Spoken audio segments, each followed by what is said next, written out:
Hello all, it's Pull It Apart Paul here. Alright, back on the bench, repairing SBE Sidebander 5s. These radios they were fixed, they were restored, put in wrappers and then stored for about 2 years. However, this one here, like all of these, end up with the dreaded display missing segments. Now these are a common board that SBE uses, but on the 5 they have populated the digital display side, which is all here. Now this is all normally blank for when you have the analog switch. Alright, so issues. The issues all seem to happen on all these radios that I work on this left bank.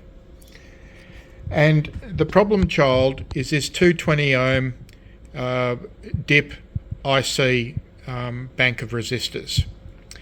Now in the past, what I've done is I've just taken 220 ohm resistors and bridged them here, here and here. And it is generally these 3 pins here, but your situation may be different. I'll just put, where are we? Alright, so there's no power. So, I've got flux all over my fingers. Alright, so it's a 1, 2, 3, 4, 5, 6, 7, 14 pin IC. These are getting very hard to find. I found these at Element 14 and I bought a few of them, and I've included at the end of this video the Born product, which is this product here. It's very, very hard to see, but they are 220 ohm IC. Some refer to them as the networking IC. Alright, so I've already completed this and it's working perfectly. However, what you do need flux, you do need solder wick. I've got, here's the roll of it here. You do need the solder wick in order to pick up or remove the solder from those terminals. You'll need cleaning implements, obviously suckers, IPA, trimmers, and you'll need your magnifying glass. Now,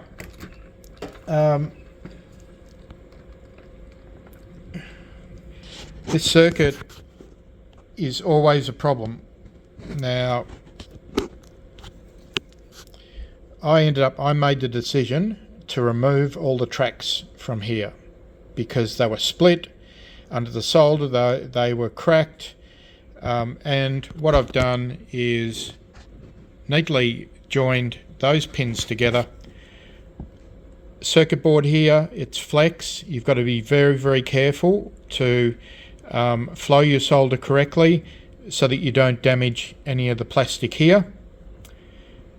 And this is all done. So I'll flip the radio over.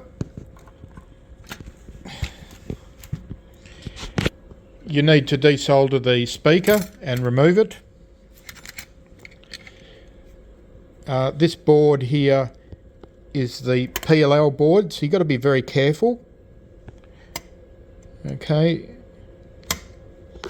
And what we need to do is remove the board. So the board just comes up. There is a grommet down here, which I use this prying tool to just pull the grommet up. Okay, there we go. Alright, now you can pull the wires up a bit. Alright. As you can see down there, you've got still the original one on the left there and the one that I've just installed. Need to be very, very careful here, guys. Those who are new at soldering, you can actually do a lot of damage to these tracks. It's not modern PCB technology. This stuff it lifts and peels very, very easily. All right, so I installed that, and I'll reverse this procedure and put it back. All right, cover back on. Just something interesting that I do, I've done on these particular radios. I've actually labelled the test points. It's not only for me, but it's for future people that or owners that work on them. You can see down here I've done it all down through the synthesizer. And this one's had all new caps, it's had parts replaced, it had the speech expander realigned. What else? Yeah, this radio came in a box and was sold to me as being new old stock. Wow. It looked like it had been in a truck to be honest, for all of its life. It was full of stuff and a bit disappointing. This one was missing a button, which I end up having to make. But overall, this is better than the average quality. Just bear with us. Okay, I've fitted the speaker. I've replaced 2 of the screws. This one and this one. They weren't up to my standard. And it's now all buttoned back up. Just be careful of putting these covers back on, because they can be a bit of a challenge, because the box isn't perfectly square, but it's tight. All right. I will flip it over and turn it on. All right, time to turn it on. There we go. Looking good so far. Normally the top segment is out for that left bank, or on the other side it's the left bank, but when it's flipped over it's on the right side. Problem that have most of the time is missing segments from here and down here at the bottom of the 4. So we'll go through. Everything is perfect. Look at that.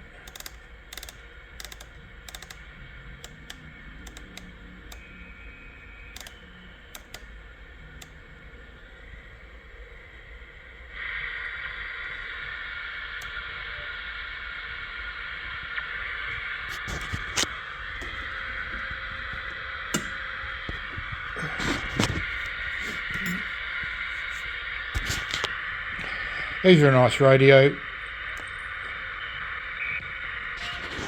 Has a scan function.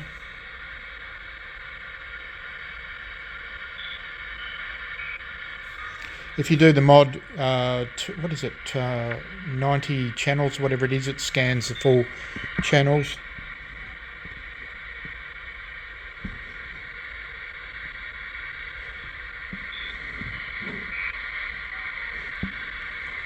And you just press off and it stops.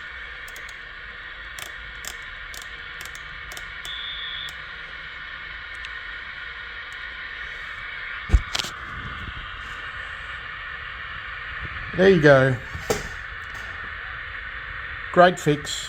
Another SBE Sidebander 5 back into business. Very happy with that one. Thank you for coming along with the journey. But remember, when you're doing the solder work, it's very, very hard to repair these PCBs. So just be very, very careful. Have the right equipment. The right size tips as well. That's a 0.8, and use a fresh tip on your work when you're doing it this small, so that you don't get any metal that's burning off the iron. So there you go, another one finished. I've just got to finish off the covers. The covers got scratched in storage. Remember the problem child, the networking ICs, that one's 220 ohm. On the Cybernet they're 1.2 kilo ohms. And yeah. What's this? Oh, a bit of DX from the USA. There you go, for my friends over there. We can hear you, even if it is on an amateur radio antenna. right, guys, thank you very much. That's Pull It Apart Paul. Remember, comment, like and subscribe here down in Melbourne, Australia.